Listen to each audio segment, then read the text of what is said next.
반갑습니다. 세상에 가장 허망한 약속이 뭐냐면 나중에 뭘 한다는 거예요. 나중에. 제가 여러분들한테 강의 때 이렇게 말씀드렸어요. 여러분들, 여행은 가슴이 떨릴 때 가야지 다리가 떨릴 때 가면 안 됩니다. 기억나세요? 그런데 대개 한 50에서 60 되신 분들이 이때 여행을 가고 싶어. 말대로 여행을 가고 싶은데 지금 애도 교육도 시켜야 되고 결혼도 시켜야 돼. 그러니까 신부님, 나중에 간다고. 나중에는 없어요. 가려면 언제 가야 돼? 지금 가야 돼. 지금. 금 중에 제일 소중한 금이 황금도 아니고 소금도 아니고 지금이에요. 지금. 여러분들 중에 이런 분들이 있어요. 아, 오늘 정말로 갈비가 먹고 싶다. 내가 아들을 셋을 키워놨는데 큰아들이 사줄래나 둘째 아들이 사줄래나 막내 아들이 사줄래나 이렇게 생각하는 분은 바보 중에 상바보예요. 왜냐하면은 아니 아들이 무당이야? 막 일하다가 엄마가 지금 갈비 먹고 싶어 하네? 오늘 가서 사드려야 되겠다. 이런 자식 있어요? 없어요? 없어요. 지금 갈비 먹고 싶은 거 누구만 알아? 나만 알아. 그러니까 누가 사줘야 돼? 내가 사줘야 돼. 누구 돈으로? 내 돈으로. 네. 여러분들이 행복하시고 싶으면은 뭐를 벌어야 되냐면 거지 근성을 벌여야 돼. 거지 근성.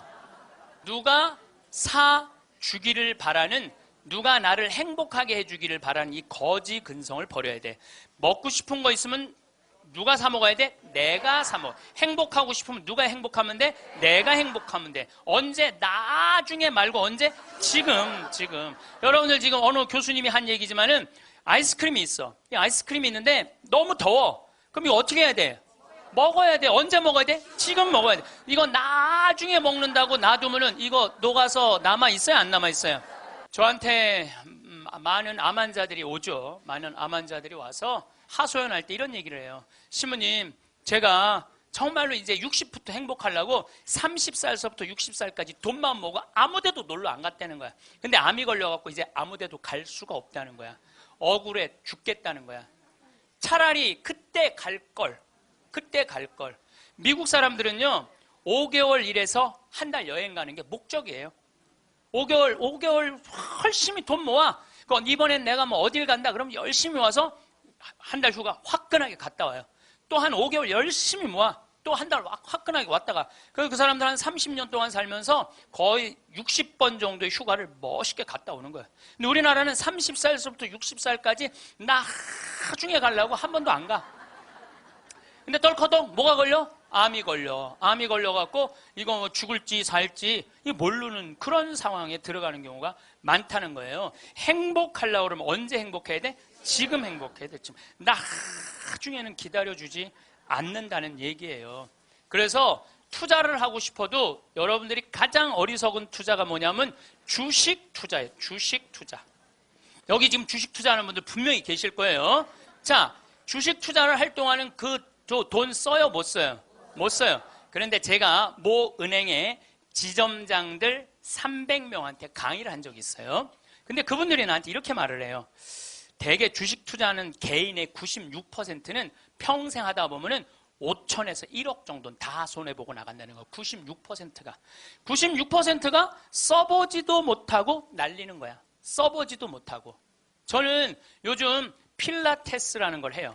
제가 필라테스를 하는데, 그런데 제가 뭐 관절염이 있으니까 안 쓰는 근육들이 너무 많더라고. 일주일에 2번을 하는데 내 몸이 나한테 그러더라고. 주인님 너무너무 감사하다는 거야. 나한테 왜 이렇게 나한테 잘해주느냐고. 필라테스를 하죠. 그 다음에 내가 영어 공부하죠. 나한테 하는 투자는 아깝지 않아요. 그런데 주식 투자는 써보지도 못하고 날리는 거야. 아니 여러분들 5천만 원을 날린 분들 내가 물어볼게요. 여러분들 그 5천만 원을 갖고 자기한테 투자했어. 자기 신앙에 투자했어. 5천만 원을 가지고 이스라엘 성지순례를 10번을 갔다 왔다고 생각을 한번 해봐요. 그럼 여러분들은 지금 10번 갔다 온 분들은 예수님하고 트고 지낼 수 있어요. 이스라엘 성지순례 10번 갔다 온 분들은 예수님하고 그냥 맘먹고 막 트고 그냥 얘기할 수 있어. 그게 나 주식 투자 5천만 원에 갖고 한 푼도 못 건져갖고 아이고 속이야 아이고 가슴이야 이러고 사는 게 나아요. 어느 게 나아? 그러니까 오늘부터 주식 다 팔고 어떻게 자기한테 투자하세요. 네. 나중에 투자하지 말고 언제 투자해? 지금 투자해야 돼. 지금 투자해야 돼. 그러니까 우리는 어떻게 행복한지도 모르고 서로 무시하고 사는 게 기쁨이 뭔지도 모르고 살아. 어쨌든 우리 이 대한민국의 건국 이념은 돈이야. 돈이기 때문에 돈을 벌어야 되는데 땅덩어리가 넓어요? 캐나다는 우리나라보다 102배가 나라가 넓어요. 102배가 나라가 넓은데 이 나라는 나무만 팔아도 100년을 먹고 산다는 거예요. 나무만 팔아도. 사우디아라비아는 석유만 팔아도 국민소득이 7만 달러야. 아무것도 안 해도. 근데 우리나라는 아무것도 없어. 땅도 안 넓고 자원도 없고. 그러니까 우리는 돈을 벌으려면 어떻게 해야 돼? 오로지 믿을 건 뭐 하나밖에 없어? 머리밖에 없어. 그러니까 우리는 돈을 벌으려면 뭐를 해야 되냐면 공부를 해야 돼. 공부. 엄마들이 이렇게 얘기를 합니다. 너 공부해서 훌륭한 사람 돼야 돼. 너 공부해서 너의 재능을 개발해야 돼. 이렇게 말하는 엄마가 없어요. 이놈 새끼야 너 커서 무시 안 당하고 돈 많이 벌려면 공부 열심히 해.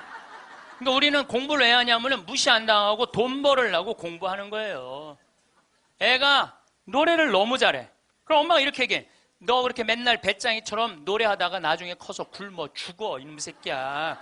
공부를 잘해야지. 공부를. 국영수를 잘해야 돼. 국영수. 노래는 공부가 아니야. 애가 그림을 너무 잘 그려. 너 그렇게 맨날 그림 그리다가 너 그림쟁이들이 나중에 굶어 죽어 이놈의 새끼야. 너 공부를 잘해야지. 공부. 국영수를 잘해. 국영수. 애가 공을 너무 잘 차. 너 이렇게 밤새 돌아다니면서 공 차다. 너 커서 굶어 죽어 이놈의 새끼야. 빨리 들어와서 공부를 해. 그래갖고 뭐를 해야 되냐면 국영수를 해야 돼. 그래서 우리나라는요, 학교를 다니면 다닐수록 자기 재능을 죽이는 교육을 하는 거예요.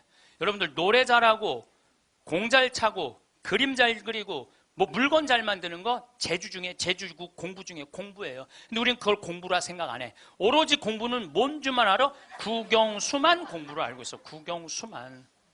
전인지 선수 알죠? 전인지 선수 골프 선수예요. 키가 175cm에 나보다 10cm가 더 커요. 나는 원래 167cm였는데 줄었어. 2cm가 줄었어. 나보다 어쨌든 10cm가 더 커요. 지금 현실적으로는. 그런데 이 전인지 선수가 US 오픈, 일본 오픈, 한국 오픈, 또 한국에서는 5승을 했어요. 그래갖고 21살짜리가 벌은 돈이 20억이 넘어요. 한 해만.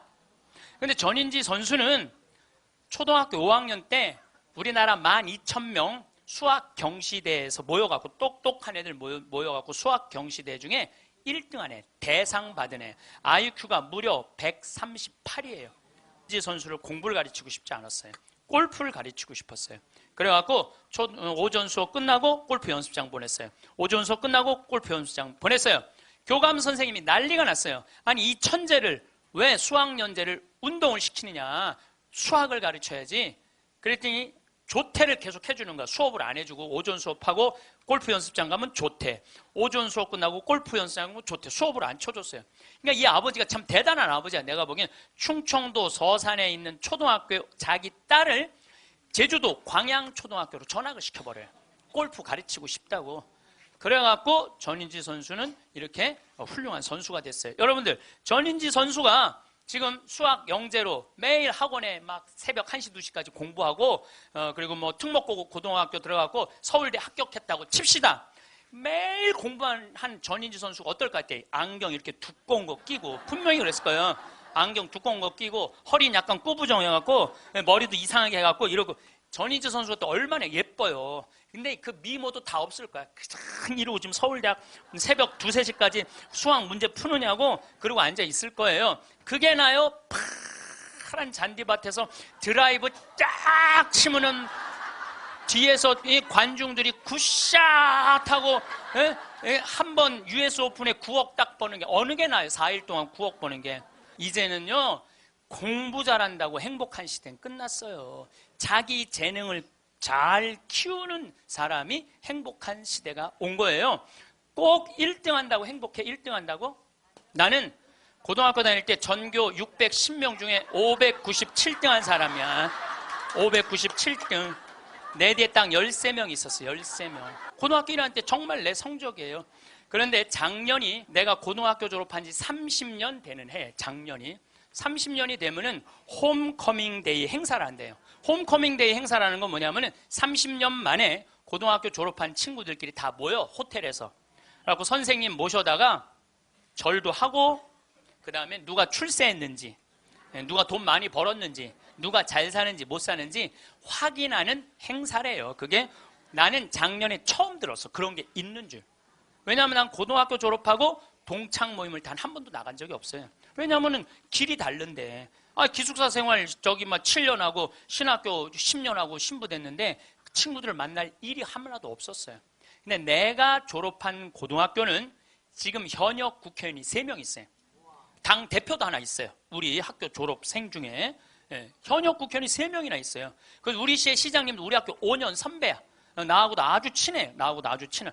그러니까 명문이죠, 명문. 근데 이제 뭐 음악회도 하고 그 호텔에 모여갖고 하는데 초청 강의 시간이 있대요. 근데 동창들이 모여서 회의를 했대. 우리 학교 졸업생 중에 가장 훌륭하게 된 사람이 누구냐? 그 사람을 데려다가 강의를 듣자. 근데 나래, 나 597등. 아니 1등을 데려다가 듣지 왜 597등을 데려다 들어? 그거는 우리 학교 출신 중에는 정부에서는 현재 차관까지 올라가 있는 친구가 있대요. 차관까지. 꽤 명문 학교죠. 훌륭하게 된 사람은 나보다 훨씬 많아요. 근데 우리 친구들이 훌륭하게 된 사람을 초청한 게 아니에요. 자기가 하고 싶은 것 사는 사람을 초청한 거. 왜냐하면 난 중고등학교 때 가장 하고 싶었던 게 신부님이에요. 너무너무 신부님이 되고 싶었어요. 그래서 597등 가지고는 신학교 원서도 못 내는 거. 원서도 어디다가 원서를 내. 그래서 오로지 신학교 가고 싶은 그 욕구에 공부 열심히 했어요. 그래서 고등학교 2학년 때는 전교 25등까지 올라왔어요. 전교 25등. 이것도 진짜고 이것도 진짜예요. 네. 근데 내가 나온 고등학교는 그때만 해도 서울대 연고들 1년에 100명씩 갔어요. 1년에 100명씩. 그렇게 성적이 좋았는데도 나는 서울대 연고대 관심도 없었어요. 오로지 어디만 관심이 있으면 신학교. 내 최고의 목표는 신학교예요. 신학교 합격을 했는데 온 세상을 다 얻은 것 같았어. 온 세상을. 그리고 신학교 7년 동안 정말 행복하게 지냈어요. 아니 먹여주지, 재워주지, 얼마나. 그리고 신경 하나도 안 쓰게 여자도 못 만나게 하지. 얼마나 좋아. 얼마나 행복해요. 그래서 서품을 받았는데 보좌 신부 3년을 했는데 16,000명 본당, 14,000명 본당, 5,000명 본당 보좌 신부를 했어요. 근데 우리 천주교 교우들 보좌 신부 바라보는 눈이 어떠냐면 하트야, 하트. 얼마나 보좌 신부를 사랑해요. 그 28, 29, 30살에 그렇게 사랑받을 수 있는 젊은이가 얼마나 됐어요. 만약에 내가 장가를 갔다 하면은 그때 맨날 마누라한테 두들겨 맞으면서 마누라가 그래서 나가 죽어! 그렇게 살 거면 맨날 그런 소리 들었을 거야. 그런데 사제가 되니까 그렇게 사랑을 받고 본당부 신부 10년 동안은 교우들이 나를 떠받들고 업고 다녔어요. 정말 나는 평택 비전동, 경기도 광주 오표 능평성당 두 본당의 교우들한테 정말 감사해요. 부족한 것이 참 많은 신부임에도 불구하고 정말로 전 세계에서 대한민국 교우들처럼 신부들한테 잘하는 교우가 어디 있어요. 10년도 행복하게 지냈죠. 그리고 이제 강원도 평창에 가서 산 지 12년이 되는데 정말 요즘 같은 경우는요, 아침에 마당에 딱 쓰면 물 한 개 펴요. 밤낮 기온차가 있을 때 물 한 개가, 여러분들 물 한 개 피는 거 어떤 거 모르죠? 쫙 피어올라요. 그냥 눈에 보여요. 그리고 단풍이 쫙 있지. 마당에 생태마을 마당에 딱 앉아서 강을 내려다보면 근심 걱정이 하나도, 걱정할 게 뭐 있어? 마누라가 있어, 자식이 있어. 근심 걱정이 하나도. 얼마나 행복해. 그러니까 친구들이, 동창들이 와서 나한테 와서 보는 거, 야, 너 정말로 행복해 보인다. 왜냐하면 하고 싶은 일을 하니까. 하고 싶은 일을 하니까 행복한 거예요. 1등이 행복한 게 아니에요, 여러분들. 정말 행복한 거는요, 꼴등도 행복한 나라가 행복한 거예요. 1등이 행복한 나라는 행복한 나라가 아니에요. 평창에 와서 살면요, 갑부예요. 우리 땅 좋은 거 하나에 15만이 한 평에. 그러면 한 300평 사봐야 한 4,500만 원, 5천만 원이에요. 그리고 집 기가 막히게 잘 지으면요, 한 1억 5천이면 정말 이 서울의 어떤 집보다 멋있게 질 수 있어. 그래봤자 2억이야, 2억. 그리고 7억이 현찰로 남으면요, 평창에서 10% 살 수 있어요. 근데 우리는요 1등에만 목을 매기 때문에 내려앉는 걸 할 줄 모르는 거예요. 내려앉는 걸 할 줄 모르는 거예요. 여기 있는 분들도 가만히 있어요. 난 망했어. 그리고 가만히 정신 차려보면 그래도 건질 게 많거든. 그런 거 정리해갖고 평창에 오면 다 되는 건데 여기서 살라고 그러니까 힘든 거예요. 여기서 살라고 그러니까. 그러니까 1등병을 고쳐야 돼요. 1등병을. 자기가 하고 싶은 거 하고 사는 게 제일 좋은 거예요. 우리 집에 조카가 하나 있는데 3년 전에 내가 잠비아를 데리고 갔다가 얘가 말라리아에 걸렸어요. 그래갖고 여러분 1년에 말라리아로 걸려 죽는 숫자가 얼마냐면 300만 명이에요. 300만 명. 예. 근데 처음에는 말라리아인지 모르고 독감인 줄 알고 계속 수원에 있는 병원에 있었어. 근데 보니까 이게 치료가 안 되는 거야. 점점 백혈구 수치가 올라가는 거야. 죽기 직전까지 올라간 거야. 너무너무 놀라갖고 내가 여기 서울 국립의료원에 입원을 시켜놓고 마침 서울대병원에 내가 강의를 나가니까 전화해갖고 최고로 좋은 감염내과 의사 찾아서 우리 조카 좀 내가 조카 하나 잡게 생긴 거 아니에요. 지금 아프리카 데리고 가서 조카 좀 살려. 그리고 내가 그날 내 평생에 그렇게 간절하게 기도한 적이 없어. 하느님 우리 조카만 살려주면 내가 열심히 살겠습니다. 딴 생각 안 하고 내가 열심히 기도했어요. 조카가 살아났어요. 기적같이 살아났어요. 정말 죽으려고 그러는 애가 살아났어요. 근데 얘가 그 말라리아 걸리기 전에는 화학과를 다녔어요. 근데 별로 행복해 보이지 않더라고. 애가 화학과를 다녔던 애가. 근데 말라리아 치료되고 난 다음에 학교를 때려쳤어요. 얘가 어렸을 때 성우를 하고 싶어 했어요. 그래서 뭐 바이올린도 배우고 피아노도 배우는 아이예요 원래는. 근데 화학과를 간 거야. 바이올린하고 피아노 배우는 애가, 성우하고 싶은 애가 화학과를 가니 얼마나 한심해요. 그랬더니 나한테 그러는 거야. 삼촌 내가 학교 때려쳤어. 그래서 왜? 그랬더니 내가 죽음 직전까지 가보니까 내가 좋아하는 걸 하다가 죽는 게 자기가 옳게 사는 거라는 생각이 들더래요. 그래서 얘가 공부를 해갖고 뮤지컬 학과를 들어갔어요. 뮤지컬 학과를 들어가고 아니 가자마자 장학금을 받고 다니는 거야. 화학과 다닐 땐 장학금 하나도 받지 못했던 애가 자기가 좋아하는 걸 하면은 되는 거예요. 뭐 청음은 만점이래요. 이번 축일 때 얘가 우리 생태마을에 와갖고 저 삼촌 때문에 내가 인생이 바뀌었다 그러면서 노래를 하는데요. 정말로 웬만한 기성 그 뮤지컬 가수보다도 정말 잘한다고는 좀 문제가 있겠지만 절대 노래를 기가 막히게 잘하더라고. 얘가 노래를 얼마나 잘하는지 얘가 나하고 목소리가 똑같아. 내가 심장이 떨리더라고. 심장이. 그런데 아버지인 우리 둘째 형이 나한테 하는 얘기가 지금 쟤는 대한민국에서 제일 행복한 애라고. 자기가 하고 싶은 걸 하니까. 그래서 내가 그 아이를 볼 때마다 너무 기특해갖고 이번 주 토요일 날도 노트라담 드 파리라는 뮤지컬을 내가 끊어줬어요. 최고 좋은 좌석에 너 가서 보라고. 그러니까 애가 자기가 하고 싶은 걸 하니까 박수를 쳐주고 싶은 거야. 여러분들도 정말 자녀들을 사랑한다면 여러분들이 좋아하는 국영수를 가르치지 말고 자녀가 좋아하는 걸 찾아줘야 돼요. 그래서 우리는 1등을 해갖고 어딜 들어가야 돼? 서울대학을 들어가야 돼. 이게 행복 공식이야. 돈을 벌으려면은 공부를 잘해야 되고 공부를 잘해서 1등을 하고 1등을 해갖고 서울대학을 들어가야 돼. 근데 여러분들 우리나라 자살률 최고 높은 학교가 어딘 줄 아세요? 카이스트예요. 카이스트. 공부 잘한다고 행복한 거 아니에요. 하고 싶은 일을 하는 게 행복한 거예요. 서울대학을 들어가야지 행복하고 인생에 성공했다는 이 대한민국 사람들의 머리를 뜯어 고쳐야 된다는 거예요. 그러니까 대한민국 엄마들은 임신을 하면은 내 뱃속에 생명이 들어왔다는 생각 안 한다니까. 임신을 하는 순간 내 뱃속에 서울대학 C가 들어왔다. C. 이 사람으로 안 보여. C로 보여. C로. 근데 요즘 젊은 엄마들은 내가 요즘 또 알아보니까 한글만 안 가르친대요. 아침에 일어나고 애한테 한다는 소리가 Good morning, my baby. How are you today? 영어로 하는데 영어로. 정신이 나간 거죠. 그래갖고 엄마의 태를 10달 만에 열고 나왔어. 세상이 얼마나 멋있어요. 하늘도 예쁘고 단풍도 예쁘고 구름도 예쁘고.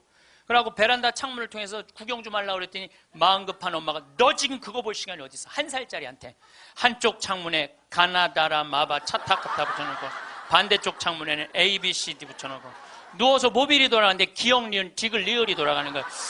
자, 저는 이 이야기를 20년째 하고 있어요. 왜냐하면은 내가 가정방문 다녀보면서 제일 꼴배기 싫은 게 애방에 글자, 숫자, 영어 더덕더덕 붙여놓는 거예요. 그게 애를 위한 일이 아니거든요. 애를 정신을 혼란하게 만드는 거예요. 발도르프 교육이라고 있어요. 독일에서 1차 세계대전 끝나고 난 다음에 담배 공장에서 처음으로 한 교육이에요. 근데 이게 가장 인간한테 인권을 존중해주는 교육이래요. 이 발도르프 교육은 유치원 때부터 대학 졸업할 때까지 등수가 없어요. 등수가. 누가 1등인지 누가 꼴등인지 몰라. 그리고 이 발도르프 교육에서는 사람을 어떻게 등수로 먹이느냐 이거예요. 사람 어떻게 등수로 평가하느냐 이거예요. 등수가 없어요. 그리고 지금 노르웨이, 핀란드, 덴마크, 네덜란드 다 등수 없어요. 우리나라처럼 1등급부터 15등급, 20등급 나눠놓는 나라가 없다니까요. 참 불행한 거예요. 이건 교육이 아니에요. 교육이. 근데 이 발도르프 교육에서 가장 하지 말아야 되는 거 머리맡에 모빌 달아놓지 말라는 거예요. 애기한테 모빌 달아놓으면 절대 안 된다는 거예요. 생각을 해봐요. 하루 종일 가나다라 갖고 놀고 ABCD 갖고 놀고 1, 2, 3, 4 갖고 놀아서 너무 피곤해. 그래서 잤어 밤에. 자고 한 8시간 잤어. 오늘 하루를 개운하게 시작해볼까? 눈을 딱 떴는데 기역, 니은, 디귿, 리을이 돌아가.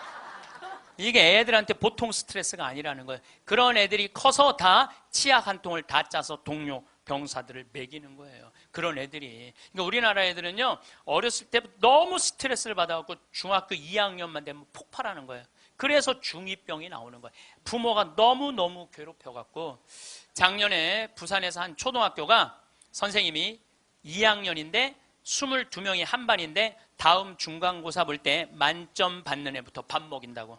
그래서 국어, 수학을 중간고사에 봤대요. 근데 4명이 22명 중에 4명이 만점을 받았대. 4명한테 그랬대. 니네들 만점 받았으니까 밥 먼저 먹으라고. 그리고 18명한테 니네 시험 못 봤으니까 밥 나중에 먹으라고. 그러고. 급식을 성적순으로 한 거죠. 애들한테 갑질 가르치는 거예요. 너 공부 잘하니까 뭐도 먼저 먹어도 돼? 밥도 먼저 먹어. 어렸을 때부터 공부를 잘하면 특권을 누리게 가르치는 거예요. 그래서 갑질이 나오는 거예요. 그래서 어렸을 때 공부 잘하면 밥도 먼저 먹어도 돼. 그러니까 얘네들은 항상 먼저 먹었어. 뭐든지. 그러니까 나중에 무슨 판사, 검사, 국회의원, 장관 돼도 항상 먼저 먹어도 돼. 돈도 먼저 먹어. 뭐든지 먼저 먹어. 남들보다 먼저 먹어. 돈도. 근데 항상 평생을 먼저 먹어갖고 먹었는지 기억도 안 나는 거예요. 이게 우리나라 교육에서 잘못된 거예요. 만약에 선생님이 이렇게 교육했다면 얼마나 좋을까요? 18명한테 니네들 시험 못 봤으니까 먼저 밥 먹고 기운 내서 공부 열심히 해. 그리고 4명한테 니네들 양보하면 쟤네들한테 좋을 것 같아. 이랬다면 이 교실 안이 훨씬 화기애애했을 거예요. 만점 맞는 애 먼저 먹으라고 18명 나중에 먹는 애들 시험도 못 봤는데 밥도 나중에 먹으래. 기분 좋을 것 같아요? 나쁠 것 같아요? 기분 나쁘죠. 학교 다니면서 기분 나쁜 거죠. 근데 얘네들은 또 집에서는 독상을 차지할 수 있어. 집에서만은. 그래갖고 집에서 엄마한테 성적 주고 행복하게 밥을 먼저 먹었어. 집에서는. 근데 문제는 엄마예요. 행복하게 밥 먹는 애 한번 쳐다보고 성적표 한번 쳐다보고 행복하게 밥 먹는 애 한번 쳐다보고 성적표 쳐다보다가 해서는 안 될 말을 해요. 야 이놈의 새끼야, 이 성적 받고 밥이 목구멍으로 넘어가냐. 그럼 얘는 할 수 있는 건 딱 하나밖에 없어요. 탈선밖에 할 수 있는 게 없어요.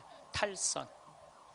제가 몇 년 전에 우리나라 최고 좋은 특목고등학교 합격한 여학생이 저를 찾아왔어요. 우울증에 걸려갖고.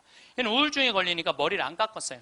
허리까지 머리가 나왔어. 근데 얘는 나하고 1시간 동안 면담하는 동안 단 한순간도 고개를 들지 않았어요. 그러니까 팍 고개를 숙이니까 그 긴 머리가 나는 걔 얼굴을 1시간 동안 못 봤어요. 까만 머리만 봤어. 까만 머리만. 근데 얘가 하는 말이 이런 말이에요. 자기는 초등학교 4학년 때까지 너무 행복했대요. 공부도 잘하고 시골에서. 근데 선생님이 엄마를 부르더니 얘는 여기다 놓기 너무 아까운 애라고. 공부를 너무너무 잘하니까 평촌으로 보내라고, 학원만은. 그래서 평촌으로 엄마가 전학을 보냈대요. 근데 여러분들 이거 생각해야 돼요. 아이는 전학을 한번 가면은 엄마 뱃속에서 새로 태어난 것 같이 새로운 환경에 놓인대요. 친구 새로 만나야지, 선생님 새로 만나야지, 가는 길 다르지. 그만큼 힘든 거야, 전학을 한번 가면은. 근데 가자마자 전교 1등을 했대요. 그러니까 바로 왕따를 당했대요. 그냥 사는 게 너무너무 학교 다니는 게 지겨웠대요. 근데 오로지 공부 잘하니까. 거기서 너무너무 공부를 잘하니까 선생님이 엄마를 부르더니 얘는 평촌에 놓기 너무 아깝다고 일산으로 보내라고. 일산으로 갔대요. 중학교 올라가고 일산에서도 공부를 너무 잘한 거야. 그랬더니 선생님이 엄마를 부르더니 얘는 여기다 놓기 너무 아깝다고 강남으로 보내라고. 강남으로 간 거예요. 그래서 우리나라 최고 좋은 특목고등학교 합격을 했어요. 이 아이가. 합격을 했는데 우리는 특목고등학교 3월 달에 들어가는 게 아니고 우리 일반 고등학교는 3월에 가잖아요. 특목고등학교 1월 달에 기숙사에 들어간대요. 그래서 1월, 2월 2달 만에 고등학교 2학년 과정을 다 마친대요. 워낙 똑똑한 애들이니까. 그러니까 걔네들이 다 예일대, 하버드대, 서울대 2학년 때 다 가는 거예요. 3학년 때까지 안 가. 2학년 때 다 가는 거야. 선행학습 하니까. 근데 첫날 공부를 하고 저녁에 양치를 하려고 그랬는데 치약을 안 갖고 왔더래. 그래갖고 한 방이 6명이 있었는데 5명한테 치약을 빌려달라고 그랬더니 치약을 빌려주는 애가 한 명도 없더래요. 안 빌려주더래. 왜 안 빌려줘요? 만약에 내가 치약을 빌려줘갖고 얘가 양치를 잘해갖고 다음날 건강하게 일어나고 공부를 열심히 하면 되겠어요? 안 되겠어요? 내 경쟁자가. 얘네들은 경쟁자로 보이는 거예요. 친구로 동료로 안 보이는 거예요. 그래갖고 뭐를 해야 돼? 1등을 해야 돼. 그래갖고 뭘 해야 돼? 출세를 해야 돼. 협동, 이해, 양보, 배려 이런 거 안 배워요. 이런 거 안 배워요. 경쟁, 1등, 출세, 돈 이걸 배우는 거예요. 얘가 생각을 해보니까 그때 우울증이 온 거예요. 이게 뭐냐. 근데 걔가 나한테 정말로 울부짖으면서 한 얘기가 있어요. 신부님, 나는 내 인생을 돌아봐서 16년 동안 즐거웠던 추억이 하나도 없어요. 공부한 거 외에는 생각나는 게 하나도 없다는 거예요. 토요일 날 일요일 학원만 다녔지 어디 놀러 가봤던 적도 없다는 거예요. 그러니까 추억이 하나도 없는 애들이 특목고 가는 거예요. 그리고 그중에 진짜 4당 오락 4시간 자면은 합격, 5시간 자면은 떨어져. 그러니까 4시간밖에 안 자고 공부만 하는 애들이 서울대학 가는 거예요. 그중에 정말 도서관에서 머리통이 터져라 공부하는 애들이 사법고시, 행정고시 보는 거예요.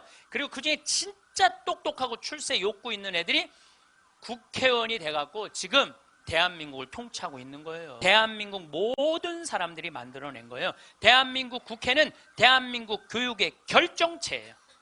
만약에 대한민국 교육이 협동하고 이해하고 양보하고 배려하는 걸로 가르쳤다면 우리나라 국회의원들 항상 서로 여야가 합의 보고 협동하고 양보하고 그렇게 나갔을 거야. 근데 초등학교 때부터 그렇게 배운 적이 없어.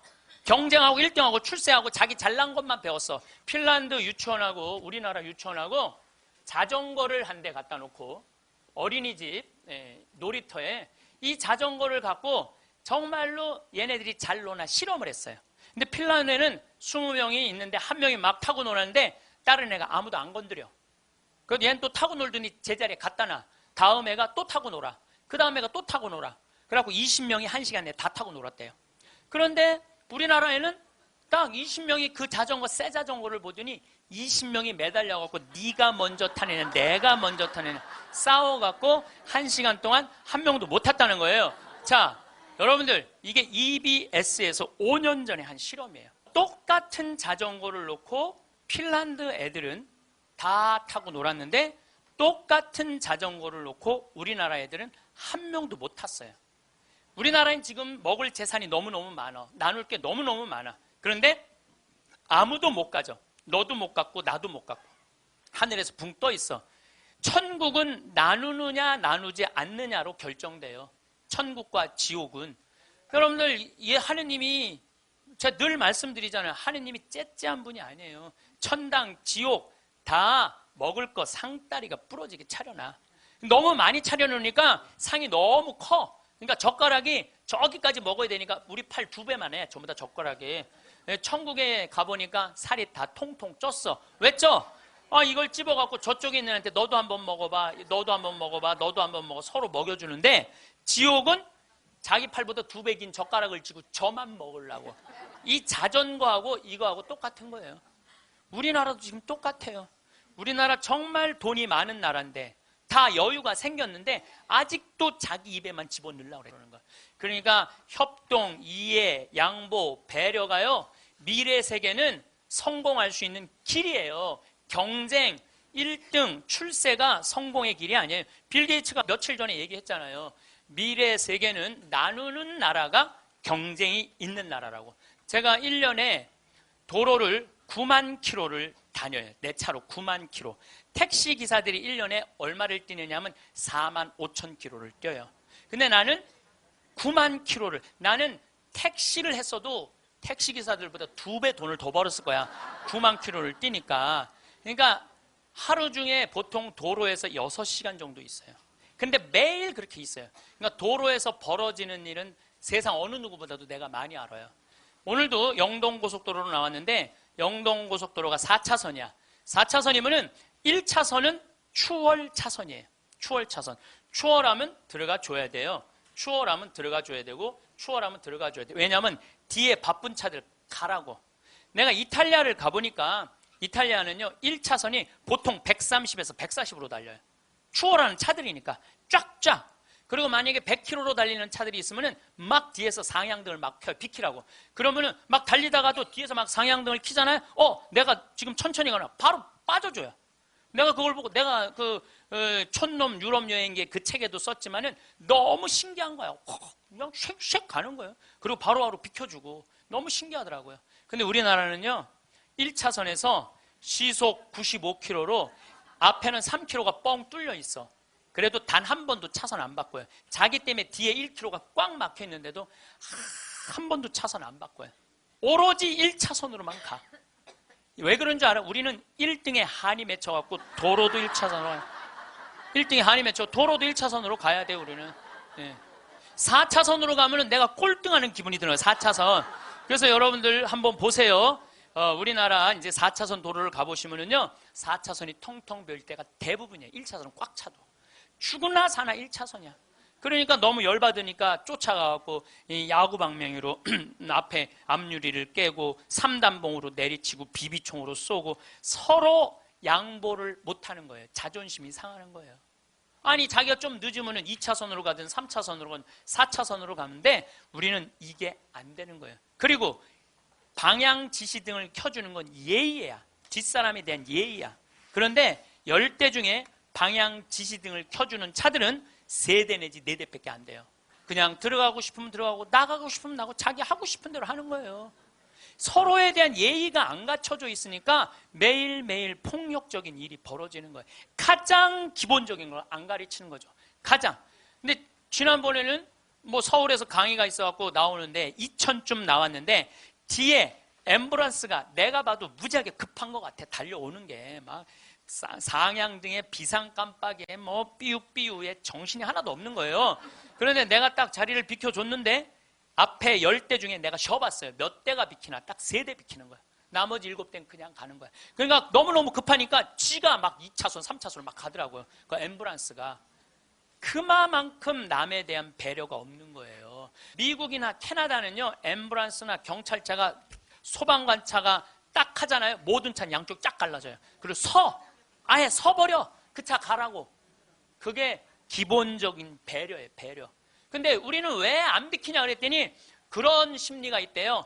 저 안에 아무도 없을 거야. 지가 바빠서 저거 키고 가는 걸 거야. 이런 심리가 있대요. 얼마나 우리가 지금 기본이 안 돼 있는 게 지금 우리의 문화 안에 있는지 몰라요. 지난 1월 달에 제가 괌에 강의를 갔어요. 괌에 강의를 갔는데 저녁에 나하고 같이 간 신부님이 시내 구경 나가자고 그래서 나갔어요. 근데 건널목을 건너려고 그랬는데 2걸음을 걷는데 빨간불이 딱 켜졌어. 어떻게 뒤로 딱 물러났죠. 뒤로 물러났더니 그 앞에 있는 차가 나보고 웃으면서 가라는 거예요. 네가 가던 길이니까 가라는 거야. 뒷차들이 쫙 서 있는데 나는 빨간불이고 자기는 파란불인데 나보고 가라는 거야. 항상 선진국에 가보면은요 누가 우선이냐면 사람이 우선이에요. 사람이 건너겠다면 차는 자기가 파란불이라도 서요. 그리고 신호 없는 데는 당연히 자기가 알아서 서요. 내가 또 보고 배운 게 많으니까 난 기사가 있으니까 보통 70 먹은 아줌마가 길을 건너려고 그러면 뒤로 돌아다 보잖아. 2차선에서 2개 차선 여기 막 이면도로 주택가에. 그럼 내가 그래요. 저분 길 건너려고 그런다. 서라. 1년 동안 그냥 가는 거예요. 핸대는 소리가 차 조심해야지 왜 내가 조심하느냐고. 그러니까 사람이 차 조심을 해야 돼. 차가 사람을 조심해야 되는데 우리는 사람이 차를 조심해야 돼. 하도 내가 잔소리하니까 요즘 서요. 딱 우리가 서갖고 웃으면서 가라고. 그럼 70 먹은 아줌마가 느닷없이 우리가 쓰잖아요. 웃으면서 가라고 그러잖아요. 그럼 70 먹은 아줌마가 우리 차를 보고 표정이 이런 표정이야. 진짜 가도 돼? 이런 표정이야. 진짜 가도 돼? 이런 표정. 그래서 우리가 웃으면서 진짜 가도 돼요. 예. 그럼 그때서 웃으면서 건너가요. 그러니까 자기를 위해서 차가 서준다는 건 상상을 못하는 거죠. 자기를 위해서 차가 서준다는 거는. 제가 지난번에 원주 국토관리청에서 강의가 있었어요. 가깝잖아요. 내가 운전하고 나갔어요. 운전하고 나갔는데 치악체육관에서 강의 끝나고 돌아오는데 치악체육관에서 가는데 도로 한가운데 젊은이가 라켓 2개를 뒤에다가 메고 가운데 갇힌 거야. 걔네들이 갇혀있는데 차들이 싱싱 달리더라고. 건널목 한가운데 갇혀있는데. 그래서 내가 차를 딱 세웠어요. 내가 쓰니까 뒷차들도 다 섰죠. 한 개 차선이니까 다 서갖고 내가 쓰면서 웃으면서 건너가라고. 그랬더니 젊은이 둘이서 날 보고 하는 표정이 진짜 가도 돼? 이런 표정이야. 진짜 가도 돼? 그래서 내가 진짜 가도 돼.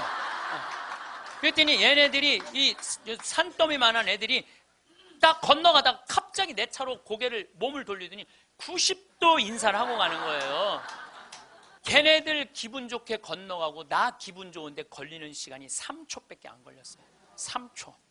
근데 우리는 그 3초를 내놓지 못하는 거예요. 사람을 무시하는 거죠. 사람을 존중해 주는 게 아니라 사람을 무시하는 거예요. 제가 영어학원 다닌다고 이제 영어학원을 다니는데 이제 지하에다 주차를 해놓고 올라와요. 주차 1층에서 이제 내려야 돼요, 저는. 근데 이제 3층, 4층에 중학교 애들 영어 이제 학원이 있어요. 그 딱 내리면은 1층에서 내리려면 애들이 한 20명 서 있어, 바깥에. 엘리베이터 안에 사람이 꽉 차 있어. 근데 내리는데도 걔네들 밀고 들어와요. 학원은 다녀서 뭐해? 가장 기본적인 게 아무리 국영수를 잘하면 뭐해? 가장 기본적인 질서를 안 지키는데 지금 여러분들 자녀들한테 백날 공부 가르쳐봐요. 남을 양보하고 배려하고 남에 대한 어떤 협동이라든지 이런 게 안 가르쳐주면 안 지켜주면 공부해나 마나예요. 지금 대한민국은요 밑빠진 독에 물 붓고 앉아 있는 거예요. 이건 교육이 아니에요. 진정한 교육은 뭐냐면 사람을 존중해 주는 거예요. 자유를 존중해 주는 거예요. 선택권을 주는 거예요. 국정교과서로서 선택권을 뺏는 게 아니고 그게 교육이고 그게 자유고 그게 민주주의예요. 그게 예수님이 원하는 거예요. 어느 누구도 무시하지 말라는 거. 이게 예수님이 원하는 거예요. 여러분들도 우리 삶 안에서 내가 얼마나 사람을 존중하고 사람을 배려하나 좀 생각을 해봐야 될 것 같아. 근데 이게 하루아침에 생긴 게 아니야. 하루아침에 사람을 무시하는 게 생긴 게 아니라니까. 조선 500년 내내 사람을 무시하는 문화가 배 있어요. 누가 조선이 선비의 나라라고 그래. 선비는 10%밖에 안 됐어요. 90%는 평민이고 노비야. 90%는 온데간데 없고 조선이 선비의 나라라고. 그 10%만 위한 나라야.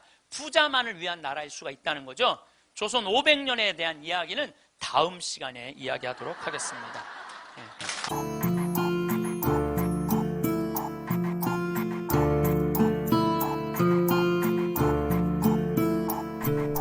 मेरा जिया जिसे चाहे तुम हो वो तुम ही हो मेरा जिया जिसे चाहे तुम हो वो तुम ही हो तुम बिन मेरे इस जग में कोई भी नहीं बस तुम ही हो मेरा जिया जिसे चाहे तुम हो वो तुम ही हो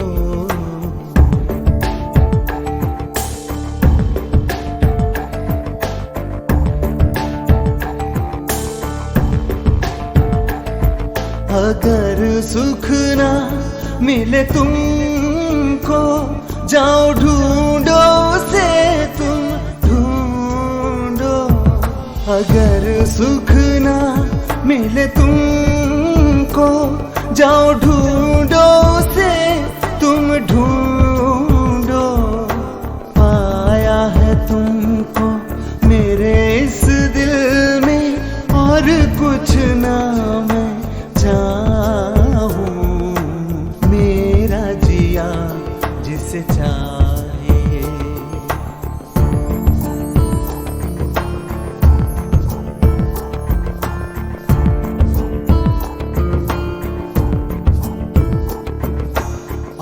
तो मैं बस तुमको ही सोचूं, तुम में ही रहना चाहूं। सारा सारा दिन और सारी सारी रातें, सालों महीना गुजारूं।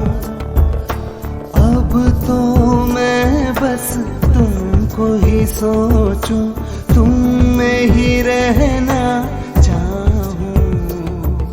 सारा सारा दिन और सारी सारी रातें, सालों महीना गुजारूं। किसी और को तुम गर चाहो, चाहे लौट के भी ना आओ। किसी और को तुम गर चाहो, चाहे लौट के भी ना आओ। जो भी तुम चाहो उसे तुम पाओ।